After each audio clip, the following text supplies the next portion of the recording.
You're tuned into Let's Talk Up Close and Personal with Dr. Nathalie Chase Thompson and friends. Without further delay, let's get right to it. Good evening, everyone. Good morning, good afternoon. As I always say, depending upon what time zone you are in.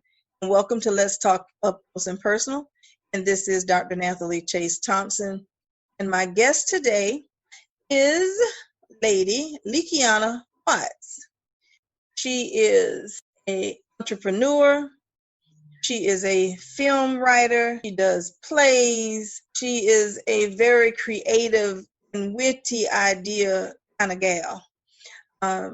If you have something that you want to put life, she's the person for you to go to. I was able to meet her a while back, a mutual friend of mine, Pastor Marion Watts. And they hadn't gotten married at that time, but we met and we just automatically connected. I have so many daughters that I did not give birth to. Lord have mercy, Jesus. I tell you the truth. My children were growing up. They used to get so mad, especially my daughter.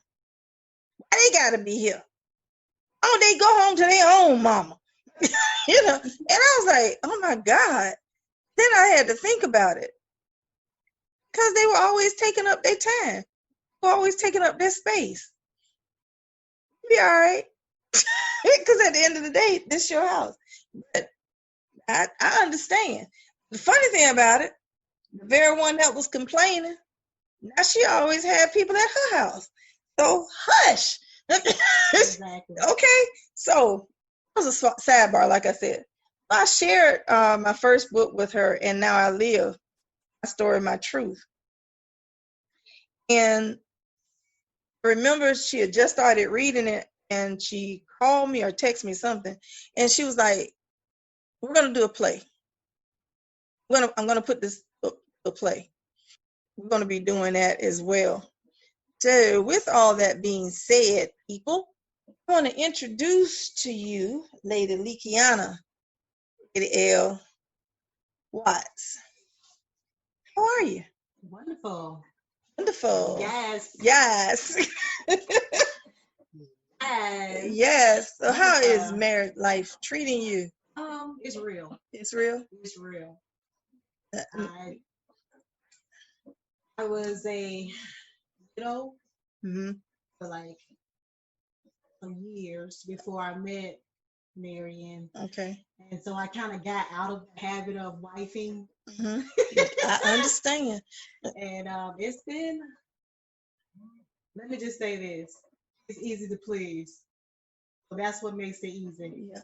I'm going to tell you, he doesn't care if I share it. He don't require much. No, let me tell y'all, if y'all had been at that wedding, you would have cracked up. I should have put this on one of his videos. He was standing up there. You could tell he was nervous before the doors even opened. But when the door opened, I'm saying, what is he doing? Because he kept tapping his foot. Now, he wasn't just standing up and just tap, tap, tap, tap, tap. He'll tap, tap twice and hit. Tap, tap twice and hit. I'm like, what in the world? What is he doing? He tap, tap, and then hit himself. Tap, tap twice and hit it. I'm like, oh, okay. And he was, and the closer she got, I was like, he is a nervous wreck. But I remember I had been in Virginia, actually right after I came back and realized I had COVID back in January. And he came over because he would always keep my yard on point. And he came over and he was like, Apostle, I'm getting married. I said, you who? He said, I'm getting married. And he just started talking about it, and he would just, and then he showed me a picture. The one thing that stood out the most, coming from a man, this real man, telling the truth. He said, I told her, I don't know how to love. So I need you to teach me how to love you. He definitely said that to me. I'm like, oh my God. And that just blew me away, and he was just smiles, because we can go through relationships and go through the formula of the relationship and the traditionalism of a relationship, and just it becomes like getting up, going to work, go through the day, come home. It just becomes a routine. Yes. And just like on some jobs that you hate, you can hate being in that relationship. And God will make a way of escape. And then sometimes people become bitter afterwards, and they'll never allow their heart to open up to love again, because they've been hurt, they've been broken. They may have been the abuser, or they may have been the abused, whatever the case may be. But they get so inundated with all the poison that took place, they don't realize that they can live again. They can open themselves up to love again. That was our dating challenge. Really? You brought that up. That was the main obstacle during our dating process. He was so accustomed to being, I guess, second guessed, put down, not trusted, just different facets of that particular relationship that he didn't realize that he still harbored the residue of it. And as we began to date, I would notice little things. I was like, hey, where did that come from? We don't do that in this relationship. I didn't say that to you. What I said to you is what I said to you. There was no sidebar. There was no hidden agenda. There was no, oh, you said, well, that's what I said.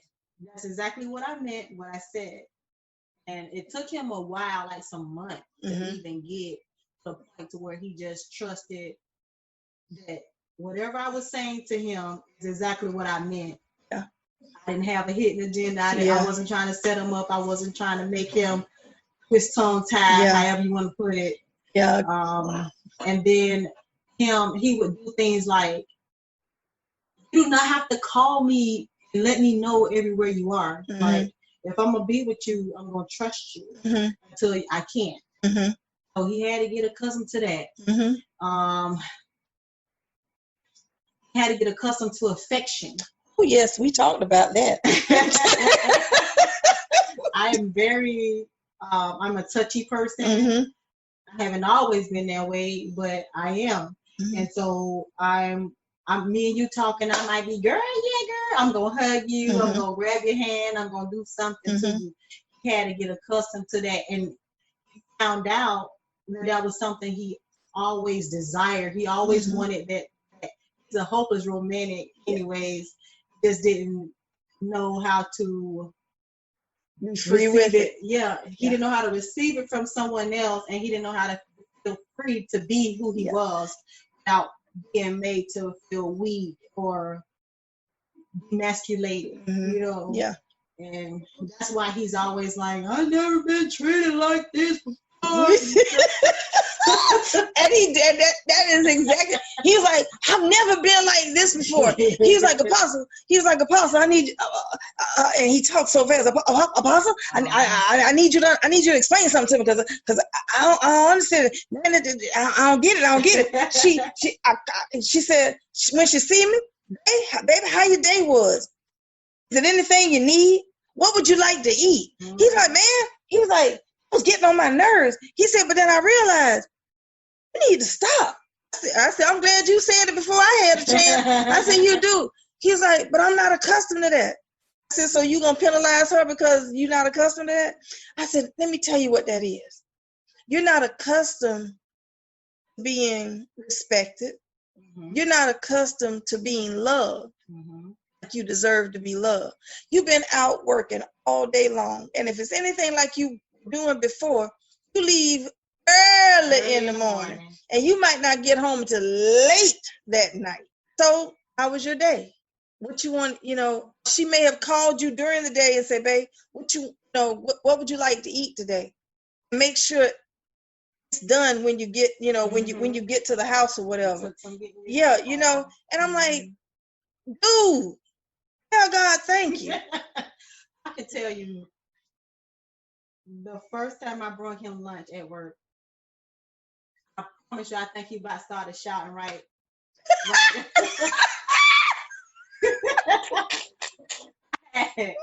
I made him, and I brought leftovers. I didn't go buy anything. I didn't make it fancy smashy. I had leftovers, some steaks and potatoes, what's called broccoli, steaks and potatoes, broccoli and cheese, cornbread. That's all I brought the man. You brought him some Sunday dinner. Well, I mean, because some people that consists of a Sunday dinner. Yeah. Oh, no, that's how we cook. Okay. That's how we do it. Okay.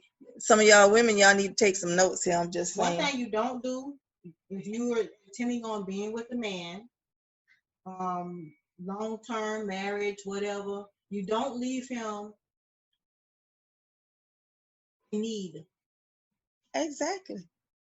And when you marry him, you don't leave him, you don't send him out into the world hungry or horny. You just don't do that. You just don't do that. You just don't do that. You just don't do that. That's a spank on the back of the hand. You just don't do that. So don't get mad when Delilah is sitting over there stroking him, stroking his head, and it's hours upon hours before he decided to come home.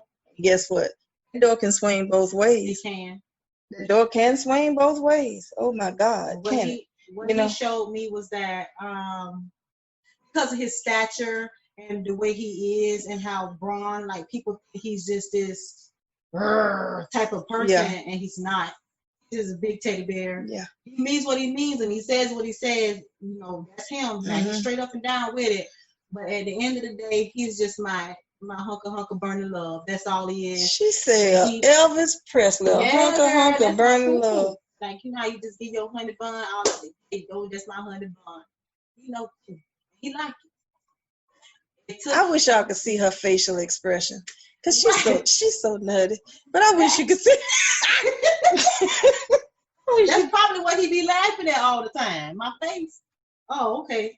I show him like, what you got into my baby face? I just love you. You're so crazy. I'm like, you make me laugh when I want to cry. I'm like, well, I'm gonna take that and I'm just gonna eat it how you eat it to me. I ain't gonna stir it up or nothing. I'm just gonna eat that. But yeah, he has taught me that old school hasn't left. Yeah.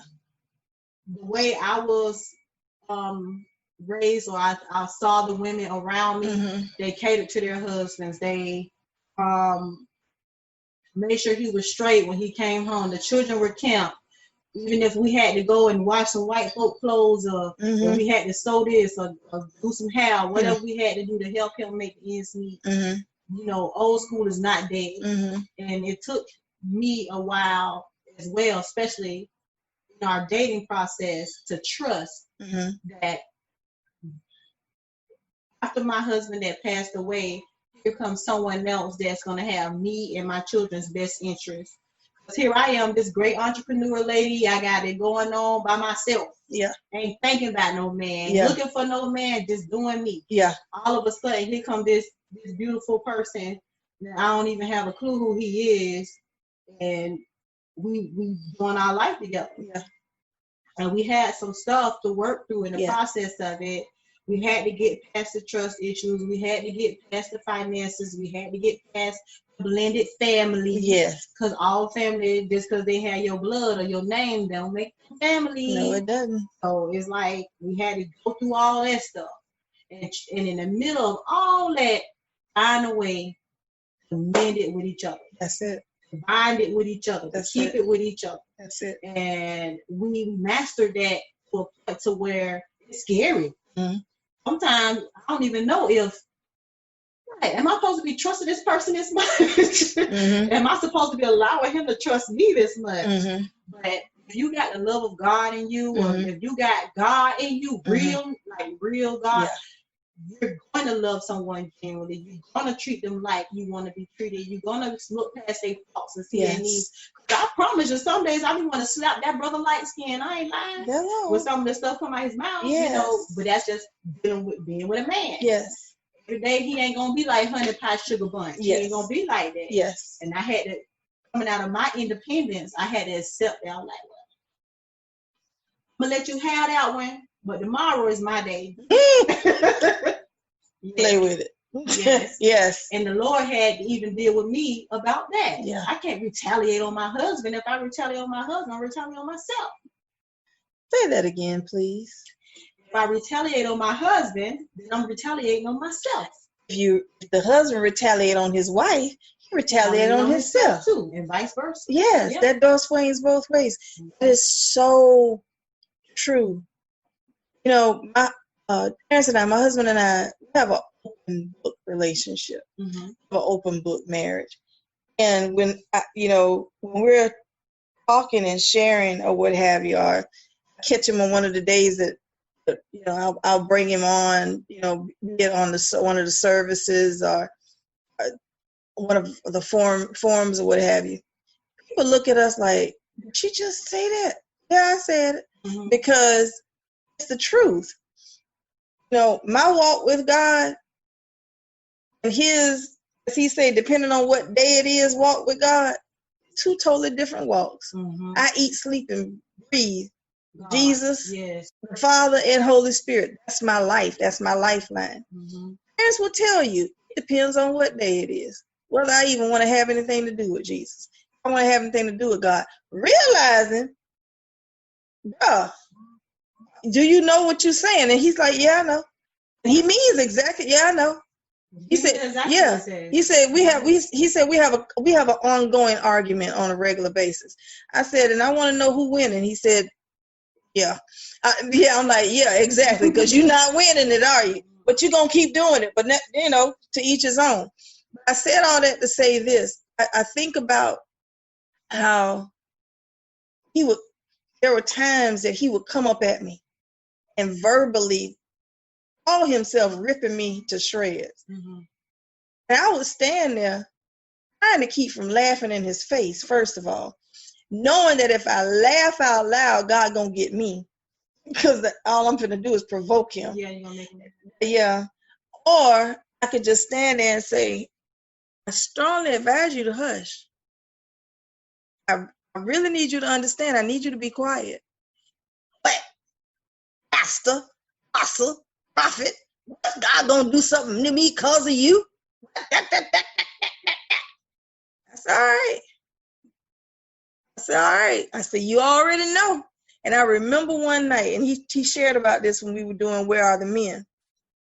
All of a sudden, I saw all this blood starting to gush out of his mouth. And I'm like, oh my God, what is going on? He was steady going and would not be quiet. I mean, just and the blood, he was chewing his tongue. He said, and God kept telling him, hush, be quiet, stop it. And within him, he was warring within himself because he wasn't going to finish until he finished saying what he had to say. Knowing that his mouth, all this blood is in his mouth, knowing that he is literally chewing his tongue, he would not stop coming at me. That's what the Jezebel spirit does. What she does, she'll make you. That's just like if I'm standing there pinching your arm. Come on, man. You know I'm pinching your arm and you know it hurts. And I let go, and you do that again, and you see me coming. You see the position my fingers in. You know this finna hurt. But you so focused on proving your point. You so focused on getting what you got in to the point to where you don't care who it hurts, who it offends, who it breaks, none of that. You just don't care. But that's but it's not the individual. No. A lot of people, just like you, your strength was exemplified when you said you stood there. That's what I was telling you earlier when I said I want to slap the black off of him a couple of times. When his work first started slowing down because of the weather, he would get so frustrated because he's so used to taking me out, buy me this, buy me that. The Bible always tells us that a soft answer will turn away wrath. Yes, it will. So I always tell the women that I mentor, you love him, you take all your complaints to God. Yeah.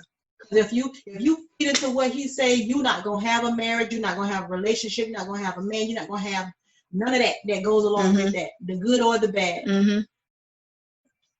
I began to ask God what to say to him when he gets like that. He will put the words in my mouth, and I can get my phone right now and read to you as a witness one of the days where he had to come back and humble down and apologize. But see, that's the thing. It took some work. Whenever that spirit would rise up in him, the next thing happened, traps him right where he hates it the most, in his pocket. Can break him down, and that's what the enemy does to us. He is being led astray. Oh no, hold on. It's being led astray. See, Pastor Watts, that's different. Let me tell you how this one is. To touch him in his wallet. He would get to work, have no work that day, or he gets rained out. Or he got to work, and he hurt himself. He had to leave. Or he woke up, and he was too late to go to work.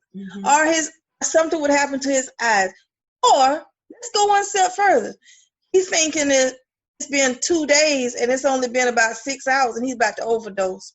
Because all of a sudden, he had an excruciating headache, and he started popping pills, popping medication. And he realized that he was overdosing.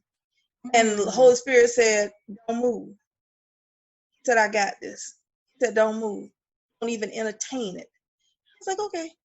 Then the next day, hey, babe. Hey. No, he wouldn't now. At least your husband will come and apologize. Terrence don't apologize. This is Terrence's apology. Hey, babe. Remember you said you wanted such and such? He apologized in his own way. That was his way. You know, to get him to say, I'm sorry. What? Anna Montana say who? So if I was one of them women that was holding my breath, he need to say, I'm sorry. He need to apologize. That was his apology. And exactly. Everybody apologizes different ways. It took me years until I turned about 30 or 31. I never apologized to nobody for nothing. I didn't even care. I knew I was wrong, and I still ain't apologized. If I was drinking liquor, it would be my cognac would be my in my mind. Yeah, and I have a drink right about now. Yeah, on that what you just said right there. In my mind, I was right, and nobody was gonna prove me otherwise. I don't care what I went through. I don't care what I lost. I don't care who didn't talk to me no more. It just didn't matter. And at that time, you feel justified, too, especially if you think you're right. Most definitely. Man. Most definitely. But when the Lord finished humbling you down, it's mighty sweet. My saying used to be, if God don't show me where I did something or said something wrong to you, and I don't know, and you don't tell me, it's not my fault. You can't hold it against me. Oh no, my excuse was, well, such and such did it to me, and I survived. Oh no, I wouldn't. There's a lot of stuff, a lot of things that we carry from even when we were children. Yes. To our adulthood. Yes. And we feel like, oh, I went through it, and I came out all right. But you really didn't come out all right. You really didn't. The devil just fooling us. He just making us think we are. You know. And until you face your demons, because one of mine was 2 times I jumped on Terrence. I did. Tried to beat the crap out of him. He let me. He didn't raise his hand at me one time. He said he thought I. He said he thought I had lost my mind. I said I did. Then I thank God for Jesus. He Nathalie. One time he was Nathalie. I heard him. Next time he had to scream my name out. I'm like, oh my God, oh my God, oh my God. I realized what that was really had nothing to do with Terrence. It had to do with past relationships. It had to do with being broken in the past. It had to do with residue there was still some cobwebs up in the attic, a few boxes pushed way back there in the attic. Yeah, that you couldn't see, because they were way back up in the corner in the dark, and you couldn't see it. You had to literally get in the crawl space to go back there and get it. It was well hidden. With all the dust and everything, it just blended into the attic. So it had to be brought out. And Lord used him to bring that to the surface. So the worst of times actually worked out to be the best of times. Because that Egyptian can never stand before me again. Ever in life. When we have these life battles, if you challenge it, it'll change. Yes. But as long as we're complacent, as long as we just lay back, oh, it'll be okay. No, it won't be okay, because guess what? The party gonna get started, because guess what? That little imp, that little spirit is gonna say, hey, it's cool over here, y'all, come on. So then not only here's some confusion, come disillusionment, here come abandonment, here come isolation, here come all these things. Depression. Those boxes that's in the attic up there that got the tape on where they got names on. Yes. And until we rip the tape off, till we expose it, that's the only way we're gonna get healed. That's the only way we're gonna get past it. We're gonna be able to help and set somebody else free. And that's what when I talk to my husband, I minister to him, and he ministers back to me. Yes. Because at the end of the day, Natalie, you had a life before you met me. Yes. And vice versa. Yes. Only way people say that we are what? Set free by what? I'm like, what's she talking about, huh? What's she talking about? People are set free by the words of our testimony. Yes. And so if I never been homeless, how can I tell you? I can't talk to you about it. If I never did crack, if I never did cocaine, if I never did weed, if I never slept with a person before I got married or whatever, I can't talk to you about something that is foreign to me. There's some things that you can allude to give what you think, or you may not have been the actual person that was engaged in it, but you were part of scenario, or you may have been a part of the family system or structure, or in the relationship with the person that was doing that. So there's somewhat of a revelation and help that you can be. But you're right. Some things you just can't relate to a person. Some things you can't share with a person. I love how you and your husband relationship, just like me and my husband, we could be straight up, cut and dry, down up and down with each other, because one is respect. I respect you enough to let you say what you got to say. Yes. And feel how you feel in the moment of whatever we're going through. Yes. And let that be contained right here. Yes. We have to be mindful of the way we treat people. Absolutely. And their intimate details of their life. Yes. Because that can sever people's spiritual life. Not only does it break the bonds of our humanity, but it could sever their spiritual life. It could say, well, dang, you said you was an apostle. You said you was a prophetess. You said you was the woman of God or the man of God of this. And I can't come and tell you my most intimate thing and get help from you without you telling the world. Yeah, yeah. Because if you anything like me, as a child, I had something happen to me. Yeah. And another family member was the one drugged me through the mud. There you go. So at the end of the day, I don't trust nobody with my intimate details of my life. I don't mean to cut you off. We got 34 seconds left, and we're not gonna finish this right now. Oh. We've been at it that long, right? But I think we're gonna come back next week and do a part 2 and finish it up. So with that being said, I love you. I love you. I love you. I love you. I love you to life. Thank God for everything that you have brought to my life. And I pray that it's been reciprocated.